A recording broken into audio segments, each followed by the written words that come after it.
Hi everyone, welcome to all. This is Vidyam Academy's most expected question series for medical NEET examination.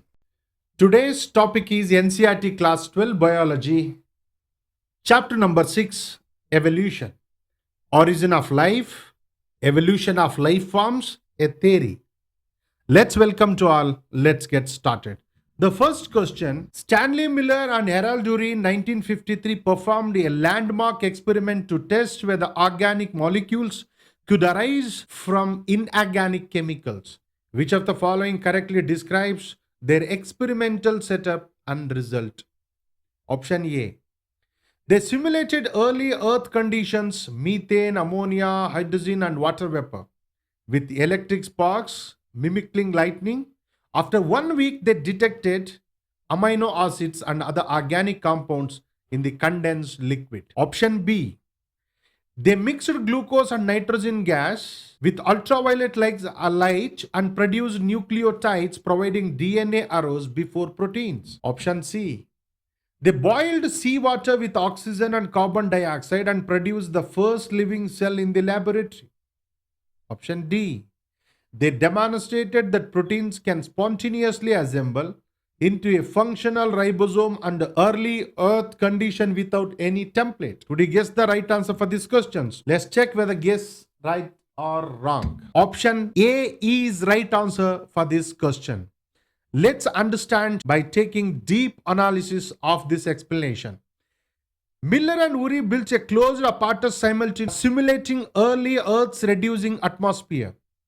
The gas mixture methane CH4, ammonia NH3, hydrogen H2 and water vapor was circulated past electrodes that produced electric sparks to simulate lightning. Water was boiled at the bottom and condensed at the top in continuous cycle. After just 1 week, the liquid collected contained a variety of amino acids including glycine and alanine, sugars and other organic molecules. This was a revolutionary demonstration that abiotic synthesis of organic molecules from simple inorganic compounds is chemically possible, supporting the O'Brien-Hardin hypothesis that life's building blocks could have formed spontaneously on early Earth.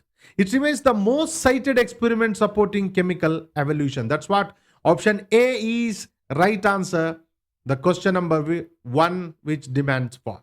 Let's move to question number 2. Charles Darwin's theory of natural selection is the cornerstone of modern evolutionary biology. Which statement correctly summarizes the essential mechanism of natural selection? Option A.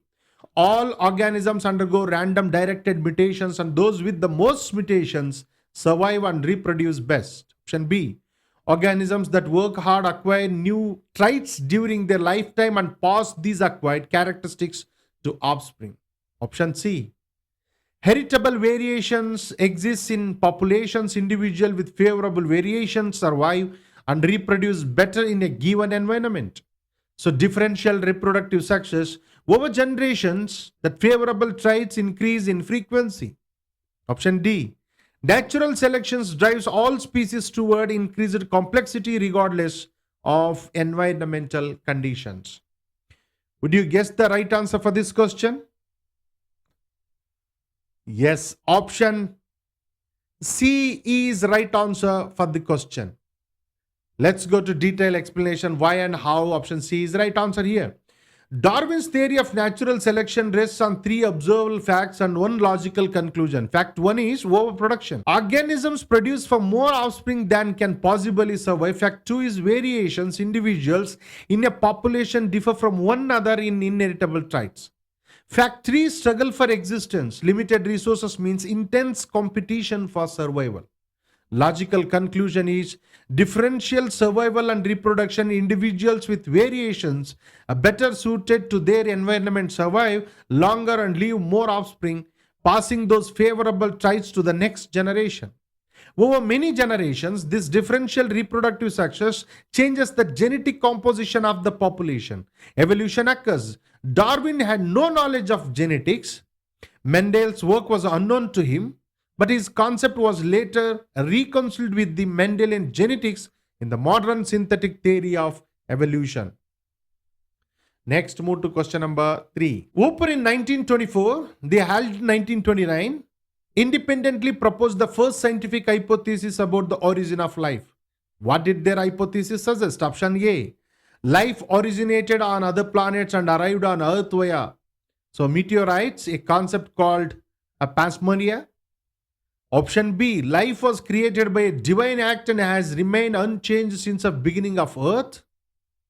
Option C, the first living cells were formed directly from inorganic minerals at the bottom of the ocean without any intermediate chemical steps. Option D, the early Earth had a reducing atmosphere, simple inorganic molecules gradually formed complex organic molecules in the warm oceans, and life arose from these through chemical evolution. What is the right answer? Option D is right answer for this question. Let's see how and why. Hooper and Aldrin independently proposed that the early Earth had reducing atmosphere rich in hydrogen contained gases, methane, ammonia, water vapor, hydrogen sulfide, with little or no free oxygen, under the energy input from lightning, ultraviolet radiation, and volcanic heat. These simple molecules reacted to form progressively more complex organic compounds that accumulated in the warm, shallow oceans, forming with Aldrin called primordial soup and hot dilute soup. Over a million of years, these organic molecules self-organized into more complex structures, eventually leading to the first self-replicating molecules and then to the first cells. This chemical evolution hypothesis gives science a testable framework for the origin of life, which Miller and Urey later tested experimentally in 1953 with their famous experiment. That's what option D is right answer here. Question number 4. Jean-Baptiste Lamarck proposed a theory of evolution before Darwin. What was the central mechanism Lamarck proposed, and what is the classic example used to illustrate it? Option A. Lamarck proposed that organisms develop new organs or modify existing ones through use or disuse during their lifetime, and these acquired changes are inherited by offspring, illustrated by the giraffe's long neck developing through generations of stretching to reach higher leaves. Option B. Lamarck proposed that favorable mutations arise specifically in response to environmental needs and are directly inherited. Option C. Lamarck proposed that evolution occurs only through natural disaster that eliminate weak individuals, leaving the strongest to reproduce. Option D. Lamarck proposed that all species evolved simultaneously from a common ancestor through parallel pathways. What is the right answer? Yes, option A is right answer for this question. Let's go for detailed explanation. Jean-Baptiste Lamarck published his theory in Philosophy, July 1809, proposing two key principles: the law of use and disuse. Organs used extensively become enlarged and strengthened. Organs not used weaken and eventually disappear. And the law of inheritance of acquired characteristics. Changes that occur in organism's body during its lifetime can be passed on its offspring.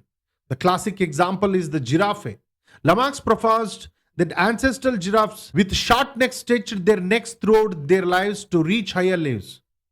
And this lengthened neck was passed to offspring, generation after generation, producing progressively longer necks, which Lamarck was wrong about inheritance of acquired characteristics.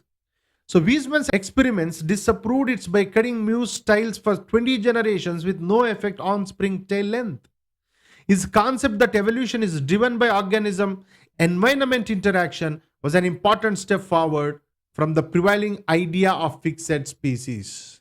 Let's move to question number 5. In evolutionary biology, homologous organs and analogous organs provide different types of evidence for evolution. Which of the following correctly distinguishes them? Option A. Homologous organs have similar functions but different origins. Analogous organs have the same origin but different functions. Option B. Homologous organs are found only in vertebrates. Analogous organs are found only in invertebrates. Option C. Homologous organs have the same basic structure and embryonic origin but different functions, evidence for divergent evolution from a common ancestor. Analogous organs have different origins but perform similar functions, evidence for convergent evolution. Option D. Homologous organs evolved independently in unrelated species. Analogous organs are inherited directly from a common ancestor. What is the right answer for this question? Option C is right answer for this question. Let's see the detailed explanation why and how it's correct. Homologous organs share the same underlying anatomical plan and embryonic origin because they were inherited from a common ancestor, but they have been modified by natural selection for different functions in different species. This is divergent evolution. Its classic example, the four limbs of humans. So grasping, whale, swimming flipper, bats, flying wing, and horses, running leg. All have the same bones, radius, ulna, carpals, phalanx, in the same relative position, despite performing completely different functions. Analogous organs serve similar functions and look superficially similar, but have entirely different embryonic origins. They evolved independently in unrelated lineages in response to similar environmental pressures, a process called convergent evolution. Its classic example, the wings of birds, modified forelimb, so bone supported, and the wings of insects, extension of the body wall, no bones, perform the same function, fight, but are structurally, developmentally completely different. Next, move to question number 6. The modern synthetic theory, Neo-Darwinism, integrates Darwin's natural selection with the discoveries of genetics, population genetics, and paleontology. Which option correctly lists the main source of variation recognized in the modern synthesis? Option A. Only natural selection. All other mechanisms were rejected by the modern synthesis.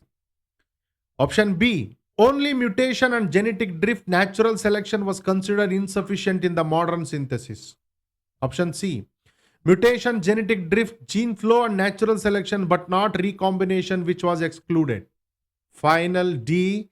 Mutation, recombination, sexual reproduction and crossing over, genetic drift, gene flow, and natural selection acting on heritable variation. Together, these explain evolutionary change at the population level. What is the right answer? The right option is option D. Let's see the explanation. The modern synthetic theory emerged in 1930s-40s through the work of Theodosius Dobzhansky, Ernst Mayr, George Simpson, and others who unified Darwin's natural selection with Mendelian genetics and population genetics. The synthesis recognized that the raw material for evolution is inheritable, heritable, genetic variation generated primarily by the first one, mutation, random changes in DNA sequences creating new alleles. The second one, recombination, sexual reproduction, independent assortment, and crossing over during meiosis generate new allele combinations. The third one, genetic drift, random changes in allele frequency in small populations, including founder effect and bottleneck effect. Fourth one, gene flow, movement of alleles between population through migration. The final one, fifth one, natural selection, the non-random differential survival and reproduction of individuals based on their phenotypes in a specific environment. These five forces acting together on population explain evolutionary change across generations. Next, move to question number 7. The fossil record is considered one of the most important lines of evidence for evolution. Which statement correctly described what the fossil record tells us about the history of life? Option A. The fossil record shows that all species appeared simultaneously at the beginning of Earth history and have remained unchanged. The second one, B. Fossils show that life on Earth has always been as diverse as it is today, with no extinct species. Option C. The fossil record shows a progression from simpler to more complex life forms over a geological time. Extinct form existed that gave rise to modern organisms, and traditional fossils show intermediate stacks between major groups. The finally D. Fossils prove the evolution occurs only in large populations and never in small isolated groups. What is the right answer? Option C is right answer for this question. Let's see The explanation. The fossil record preserved remains of past organisms in sedimentary rock layers. It's called strata. Provides direct physical evidence of life's history on Earth. Older strata consistently contain simpler organisms. The earliest fossils 3.5 billion years ago are prokaryotes. Eukaryotes appear later 1.5 to 2 billion years ago. Then multicellular organisms. Then fish, amphibians, reptiles, and finally mammals and flowering plants. This progression from simple to complex is exactly what evolutionary theory predicts.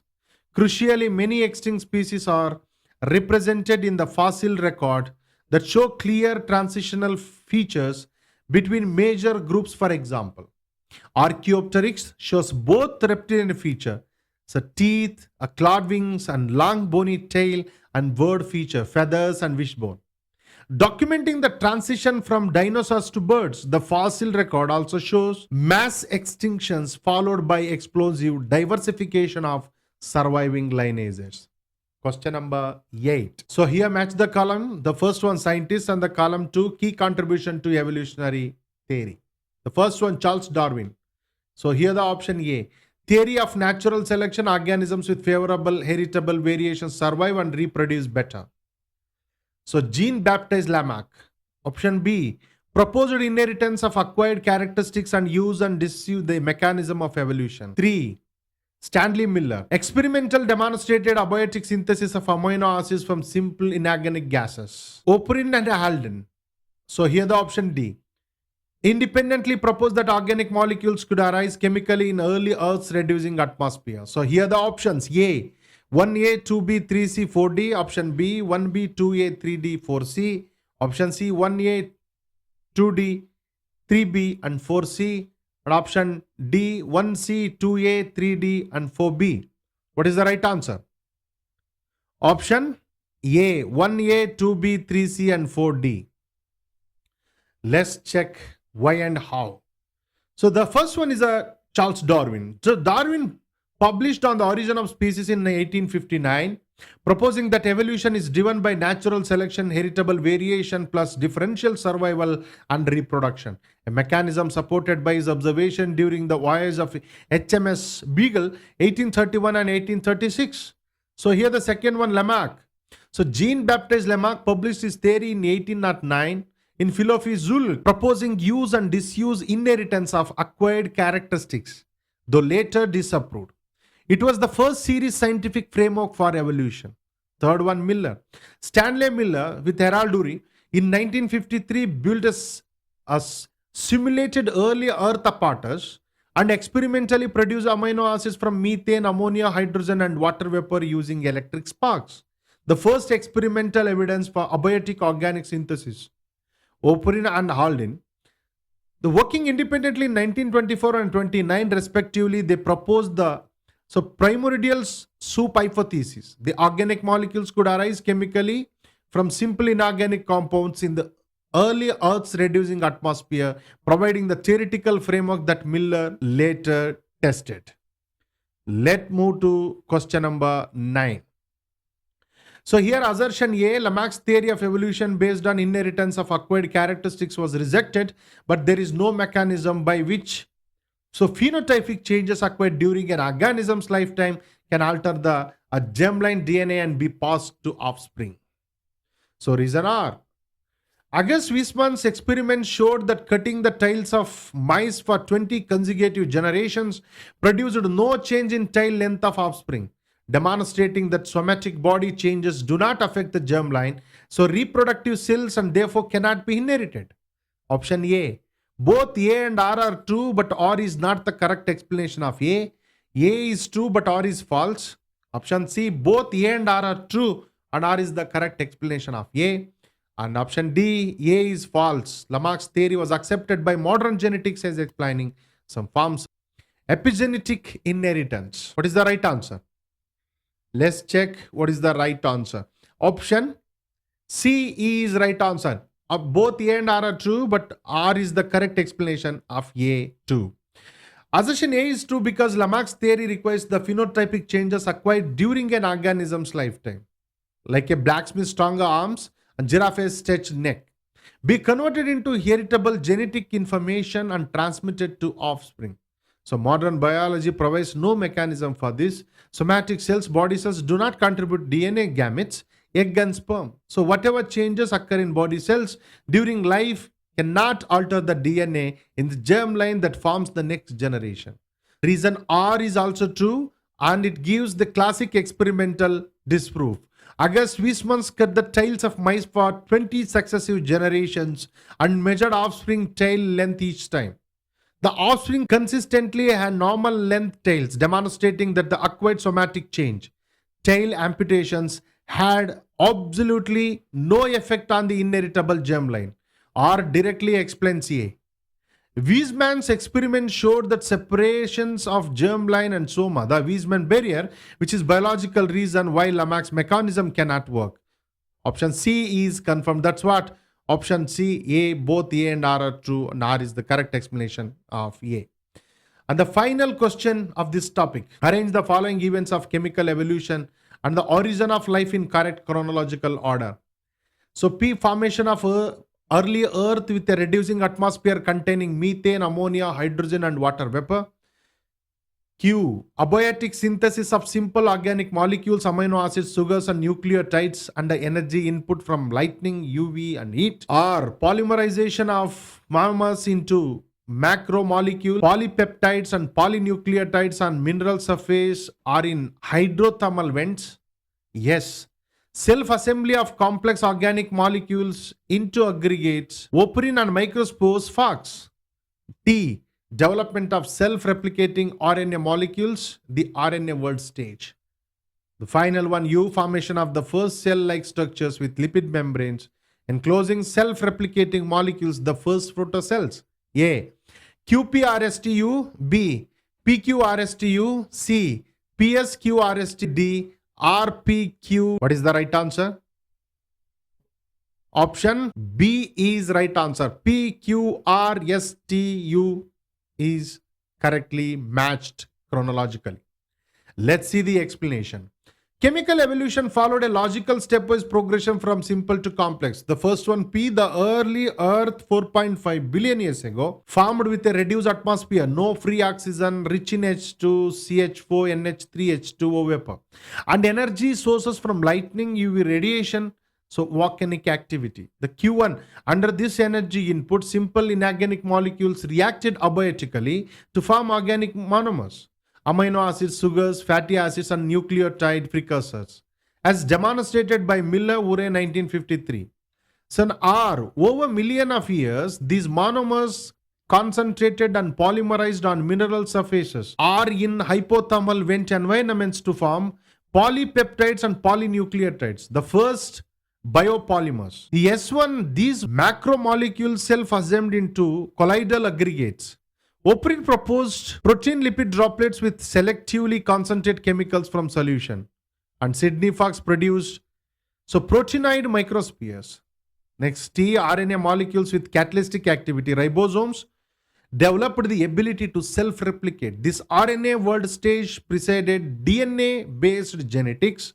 Lipid bilayer spontaneously encapsulated self-replicating RNA systems, forming protocells, the first cell-like structures with a membrane boundary that could maintain internal chemistry, leading eventually to last universal common ancestor. That's what option B, PQRSTU, chronologically matched correctly.